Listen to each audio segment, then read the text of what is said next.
Hello everyone, welcome to my YouTube channel let's talk. आज के इस वीडियो में मैं चर्चा करना चाहता हूँ बहुत ही ज़्यादा कॉमन चीज़ के बारे में, जिसे हर इंसान प्रत्येक दिन इस्तेमाल करता है, या ये भी कह सकते हैं कि जिसके बिना इंसान ज़िंदा ही नहीं रह सकता। और वो चीज़ है पानी। बचपन में कहीं ना कहीं सभी ने स्लोगन्स पढ़े होंगे कि जल ही जीवन है, save the water save the earth. लेकिन सवाल ये है कि हम में से कितने लोगों ने उस चीज़ पर अमल किया है। सबसे ज़्यादा हैरानी की बात तो ये है कि अभी भी कुछ लोग ऐसा बोलते हैं कि ये फालतू की बातें करके हमें टेंशन ना दो भाई, जब तक धरती से पानी ख़त्म होगा तब तक तो हम मर ही जाएंगे, तो फालतू की टेंशन क्यों ले। तो उन लोगों की जानकारी के लिए बताना चाहता हूँ कि अकॉर्डिंग टू द सोर्सेज पृथ्वी पर 70 से 71% तक पानी है, लेकिन जो पानी पीने लायक है वो सिर्फ़ और सिर्फ 3% ही है। और इस 3% पानी में से भी 2.5% पानी ग्लेशियर्स और पोलर आइस कैप्स के रूप में बर्फ़ में जमा हुआ है। तो बचा आधा प्रतिशत पानी जो कि पीने लायक है, और वो भी सारी धरती के इंसानों, जानवरों और पक्षियों के लिए। अब ये जानकर कुछ लोग सोच में शायद पड़े होंगे कि इतना पानी तो है समुद्रों में, तो उनको ये बता दूं कि समुंदर का पानी पीने लायक नहीं होता है। अभी आप मान के चलिए कि लगभग हर एक इंसान सोचता है कि एक बढ़िया घर बनाए, एक गाड़ी खरीदे। तो मान लीजिए आपने 50-60 लाख रुपए का एक घर बनवाया और 5-10 लाख की एक गाड़ी खरीद ली, और अभी आप उस घर में रहने जा रहे हैं, तो आपको ये पता चले कि जिस जगह पर आपने घर बनवाया है वहाँ पर अचानक से पानी की समस्या होने लग गई। तो क्या आपके घर पर खर्च किए हुए पैसों का कोई फ़ायदा है? फिर चाहे आप घर 50 से 60 लाख में बनवाएं या 50-60 करोड़ में, लेकिन बिना पानी के उस घर की वैल्यू जीरो ही रहेगी, क्योंकि पानी हमारी बेसिक नीड है। बड़े बड़े शहरों में रहने वाले कई लोगों को तो ये जानकारी भी नहीं है कि उनके फ्लैट में जो पानी आ रहा है उसका ओरिजिनल सोर्स क्या है। उनको तो बस इतना पता है कि नल घुमाया और पानी आ जाएगा। तो ये सोचो कि किसी दिन अचानक से आपने नल घुमाया और पानी ना आया, तो क्या करोगे आप? कहाँ जाओगे पानी की तलाश में? एक दिन के लिए तो मान लो कि कहीं बाहर से पानी का टैंकर खरीद लेंगे और आप पीने के लिए बाज़ार से बोतल खरीद के ले आएंगे। लेकिन अगर हर दिन ही ऐसा करना पड़ जाए तो कैसी रहेगी आपकी ज़िंदगी? ज़रूर सोचिए इसके बारे में। अगर मैं आपको बताऊं कि अपने देश में बहुत सारी स्टेट्स के काफ़ी एरियाज़ में सच में ऐसा होता है कि लोगों को पानी के टैंकर पर निर्भर रहना पड़ता है, तो सोचिए उन लोगों को कितनी परेशानी का सामना करना पड़ता होगा। जब पानी का टैंकर आता है तो लोग टूट कर उस पर पड़ जाते हैं, और जिसका जोर चल गया वो पानी भर के ले जाता है। आजकल की जनरेशन को मॉडर्न कहा जाता है और कहते हैं कि साइंस ने बहुत तरक्की कर ली है। पुराने ख्याल या सोच रखने वाले लोगों को आउटडेटेड कहा जाता है। लेकिन वो ही हमारे पूर्वज और प्राचीन लोग पानी की सही से संभाल करना जानते थे। इसीलिए गांव देहात में वो लोग तालाब और कुओं का निर्माण करते थे ताकि पानी की संभाल की जा सके। हमारी सो कॉल्ड मॉडर्न जनरेशन तो यही सोचती है कि पानी तो आ ही जाएगा, ये थोड़े ना कोई ख़त्म होने वाली चीज़ है। इसलिए हम लोग इस चीज़ को ज़्यादा गंभीरता से नहीं ले रहे हैं। लेकिन आपको अगर पता ना हो तो बता दूं कि अपने ही देश में बहुत सारी स्टेट्स आपस में नदियों के पानी को लेकर कोर्ट में केस लड़ रही हैं। तो ये मामला है तो बहुत ही गंभीर, ये आपको समझ जाना चाहिए। अभी कई लोग सोचेंगे कि मेरी स्टेट या मेरे एरिया में तो पानी की कोई दिक्कत ही नहीं है, तो मैं क्यों टेंशन लूँ। तो बता दूं भाई कि वो समय दूर नहीं जब पानी के लिए लोगों में लड़ाई होना शुरू हो जाएगा, और जिसमें ज़्यादा दम होगा वो ही पानी ले जाएगा। कुछ लोग कहते हैं कि अंग्रेज़ों के शासन में हमने बहुत तरक्की की है, उन्होंने हमें मॉडर्न बनाया है और उन्होंने हमें रेलवे लाइंस दी, ट्रेन दी, सुविधा दी।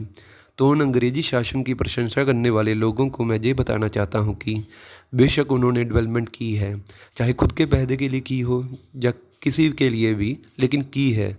पर क्या तुम सबको ये बताया गया है या पढ़ाया गया है कि तालाबों का कम होना और पानी के लिए सरकार या राजा पर निर्भर रहना भी उन्होंने ही हमें सिखाया है। प्राचीन काल में राज्य के लोग तालाबों की देखरेख करते थे, और वहाँ के राजा भी उन पानी के सोर्सेज की देखरेख के लिए पैसे देते थे। लेकिन बाद में आए अंग्रेज, तो इन्होंने कहा कि हम क्यों पानी की देखरेख के लिए पैसे दें, उल्टा लोगों से ही पैसे लेंगे, क्योंकि इस पानी से ये लोग अपनी ज़मीन की सिंचाई करते हैं। तो अंग्रेज़ों ने पानी पर टैक्स लगाना शुरू कर दिया, जिसके कारण जो लोग अपनापन समझकर पानी की देखरेख करते थे वो धीरे धीरे दूर होते गए और राज्य या सरकार के ऊपर ही वो लोग निर्भर हो गए। और इस निर्भर होने का रिज़ल्ट आज हम लोग देख ही सकते हैं। कोई भी मांग करो तो लाठियाँ चल जाती हैं, आंसू गैस के गोले दागे जाते हैं। तो बात यह है कि हम क्यों किसी पर निर्भर रहें। हम लोग खुद भी दोबारा इसकी संभाल कर सकते हैं। अभी लोगों की मानसिकता ये है कि मेरे अकेले के करने से क्या होगा। भाई, तेरे अकेले के करने से ही शुरुआत होगी। और तेरे जैसे अगर अपने देश का हर बंदा कहेगा कि मैं कुछ करूँगा, तो बदलाव आने में और परिणाम देखने को हमें जल्द ही मिल सकते हैं।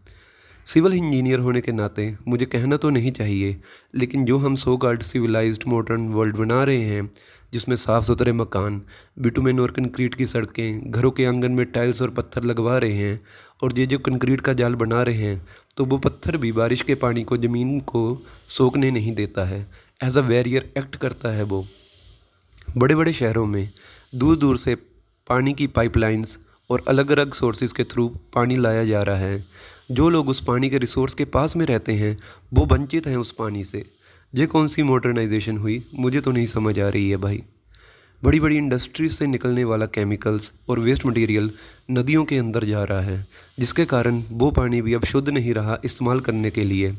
इस टॉपिक की रेक्टिफिकेशन पर तो मैं अलग से वीडियो बना के समझाने की कोशिश करूंगा, लेकिन इस वीडियो में मैं वो समझाना चाहता हूं जो हम सबके हाथ में है रेक्टिफाई कर पाना। चलिए, प्रॉब्लम तो हम सबको पता चल ही गई, लेकिन बहुत कम लोग हैं जो सल्यूशन के ऊपर भी चर्चा करते हैं। अगर हम मिलकर कोशिश करेंगे तो कभी भी पानी की समस्या नहीं होगी। गांव देहात में तो मिलजुल कर हमें तालाब या वाटर रिजर्वायर स्ट्रक्चर्स बना लेने चाहिए। इसको बनाने में सारे लोगों को मिलजुल कर योगदान करना चाहिए। बारिश के एक सीज़न के बाद ही आपको उसका रिज़ल्ट दिखना शुरू हो जाएगा। हम लोगों ने ग्राउंड वाटर को हद से ज़्यादा इस्तेमाल कर लिया है, चाहे वो घर के काम के लिए हो या खेतीबाड़ी के लिए। इसलिए ग्राउंड वाटर को रिचार्ज करना भी बहुत ज़रूरी है। लेकिन प्रॉब्लम ये है कि बड़े बड़े शहरों में तालाब बनवा पाना मुश्किल है, तो वहाँ बारिश के पानी की संभाल कैसे की जाए। तो हम अपने घरों की बिल्डिंग्स में, सोसाइटीज़ में और रेन वाटर हार्वेस्टिंग टेक्निक का इस्तेमाल कर सकते हैं। ये कोई ज़्यादा मुश्किल काम नहीं है। आप बस अपने घर की छत का बारिश का पानी बचा रहे हैं इस टेक्निक से, इतना मान लीजिए आप। छोटे पैमाने पर सिर्फ आप अपने घर की छत का पानी ही जमा कर सकते हैं, लेकिन अगर आप बड़ी बड़ी बिल्डिंग्स की बात करें या पार्क्स, रोड्स के ऊपर का बारिश का पानी भी फ़िल्टर करके जमा किया जा सकता है इस टेक्निक से।